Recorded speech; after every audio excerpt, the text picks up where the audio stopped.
Well, Donald Trump on Twitter just savaged Rosie O'Donnell about 20 minutes ago because Democrats aren't sure if they want to fire Comey or if they want to keep Comey. And back in December, Rosie O'Donnell put out a tweet saying, "Fire Comey," because he supposedly cost Hillary the election. And Donald Trump retweets her and says, "We finally agree on something, Rosie." You know, Rosie O'Donnell, who trashing Donald Trump many years ago. Her crown. Yeah. And then she started to cry. She did. So I just want to thank Donald is giving me a second chance. And it was brilliant. And there he is, hair looping, going, everyone deserves a second chance. And I'm going to give her a second chance. Kind of funny. Here's Donald Trump savaging Rosie. Well, Rosie O'Donnell's disgusting. I mean, both inside and out. You take a look at her, she's a slob. She talks like a truck driver. She's basically a disaster. Well, she called me a snake oil salesman. And, you know, coming from Rosie, that's pretty low. If I were running The View, I'd fire Rosie. I mean, I'd look her right in that fat, ugly face of hers. I'd say, "Rosie, you're fired." We're all a little chubby, but Rosie's just worse than most of us. But it's not the chubbiness. Rosie is a very unattractive person. This is hilarious. This is the true Trump. This is the finally someone with balls that became a viral meme during the 2016 election. And his latest tweets are suggesting that despite being a bit tame over the past couple of months, the good old Donald Trump we know and love is back. And here's a lot of interesting developments that have been going on. And by the way, if you're interested, these shirts are available on my website. Get them now. I'll put a link below and the card above. But lately, it seems like Donald Trump's balls are back with a vengeance. Check out some of the latest tweets he's been putting out. Here's one. And Trump put out yesterday a compilation. And he tweets out, "The Democrats should be ashamed. This is a disgrace." And it's a compilation of Democrats, including our old pal Bernie the Weak Boy Sanders, basically saying that James Comey should resign. Trump something's going on right now, because if you take a look at another tweet he put out just today, Presidential Executive Order on the Establishment of Presidential Advisory Commission on Election Integrity. Guys, something is stirring. Something's starting to happen. Think about it. An executive order on the establishment of Presidential Advisory Commission on Election Integrity. That's what the liberals have been bitching about. They saying that the election, there was no integrity in the last election because the Russians hacked it. Yet President Trump is now signing an executive order that's going to ensure election integrity. Clearly, this is a shot across the bow to the establishment left, who is desperately trying to accuse Trump of violating election integrity. In fact, if you take a look at the executive order, the official link on whitehouse.gov, you go to section 3 here, the mission.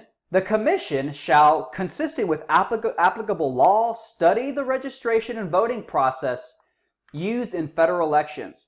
The commission shall be solely advisory and shall submit a report to the president that identifies the following. A, those laws, rules, policies, activities, strategies, and practices that enhance the American people's confidence in the integrity of the voting processes used in federal elections.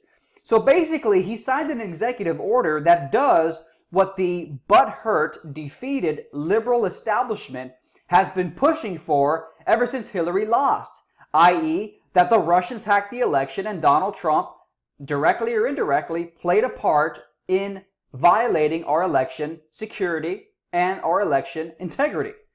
So Trump is making moves right now. And if you look at his Twitter lately, he's on fucking fire. I mean, his Twitter is like the old Donald Trump. He's been pretty tame lately, passing all the executive orders, creating or bringing tens of thousands, hundreds of thousands of jobs back into the United States, shooting the fucking stock market through the goddamn roof. Obviously, he himself didn't do it single-handedly. He's just a figurehead or a representative of a growing group of Americans who are tired of being passive zombies, but want to be active, passionate, life-loving actors and participators in life. That's what the whole Trump 2020, 2016, finally someone with balls movement was about. You know, grab them by the pussy. Okay, the patriarchy's making a comeback. It's not me. Women are the ones flocking to the theaters to watch 50 Shades of Grey, which is basically an autobiography of Donald Trump. Donald Trump and Christian Grey are almost indistinguishable. They're both billionaire pussy grabbers, and women love it. Ah! So, yes, it's happening, guys. What can we say? It's happening. His tweets are savage lately, and looks like moves are being made to destroy the liberal establishment. That isn't about fighting for the poor and we're weak. Oh, the liberal establishment, we're the weak and we're the downtrodden. That's all a front. The liberal establishment is full of the most nasty, insidious, snaky people you could ever imagine. And they're coming down. And that's why I said in one of my Patreon-only videos that I released a couple days ago, titled The War of 2020, the mainstream media hunts for alternative media scalps. 2020, the election of 2020, is going to be almost as much about a war between alternative media and mainstream media as it's going to be a war on a political level in which candidate we elect. The mainstream media is not going to die slowly. Look at the Wall Street Journal. Look at the ad boycott on YouTube. Okay? You think that's just a coincidence? I go into this more detail in the Patreon-only video. I'm not going to elaborate because it literally took me 16 minutes to elaborate it. If you guys want to check out that video, become a Patreon subscriber. You support me $1 a month. You find an alternative workaround to the YouTube ad boycott that actually has cut my YouTube ad earnings by 75% roughly. That's right, the YouTube ad boycott cut my Google ad rate earnings.